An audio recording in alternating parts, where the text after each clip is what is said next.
I remember when Ayrton went out on a qualifying lap at every track, everybody stopped to look. Even the other drivers used to do it. And especially at Monaco, because you knew it was going to be magical. Someone like Ayrton Senna that had that uncanny quality to extract so much speed out of whatever car he's driving, that he managed to have pole position so many times here. Yeah. At the end of the day, we knew that he was going to put 150%. Yes. And, he was going to put the cream in the cake, and the cake was going to be good.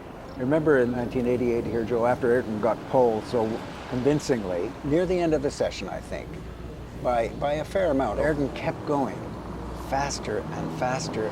It already was about a second and a bit quicker, and he wanted to do another lap. And Ron didn't want it. He didn't want to risk a car. He said, oh, please, let me. I want to test it. I just want to do it for me. And then he did it in successive laps. He kept going. And at Monaco, where you measure the time by 1/1000th of a second, I think he finished up by being a second and a half faster than his teammate in an identical car. Alain and I were looking at the timesheets at the other end of the track. Yeah. And I could see Ayrton sitting there, listening to what we were saying. And he said to me, he's fucking quick. Yes.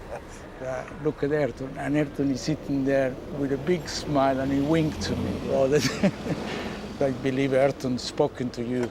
Well, he did. He did. It about took him 2 years to talk about it because he had what he called an out-of-body experience, where he was divorced totally from what was going on in the car. He was possessed. But then the next day, he was on pole for the race, and he was leading. Yeah, well, the main problem there that at the start, Alain Prost missed second gear. But Ayrton Senna had an absolutely obsession about Prost. So the minute Senna saw in the board Prost second, gaining on him, and then Senna improved his pace. Yeah. Ron was on the phone again, in the walkie-talkie again, slow down, he's not going to pass you. The next time he knew, he touched the inside of Portier, and he went opposite to the other side into the barriers. Yes. And that was that. I remember as a journalist waiting for him after the race to find out what went wrong, but he didn't show up. Well, I could only imagine that it was in his apartment, so I called the apartment, and then eventually I had Ayrton in the phone. And we were talking in Portuguese, and he said, I must be the biggest idiot in the world. He was a perfectionist. He hated when the team made mistakes and tolerate his mistakes even less.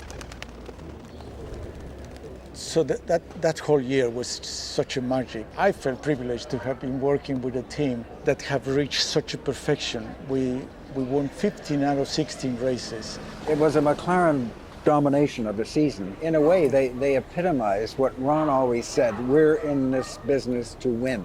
Ayrton Senna really brought that to life.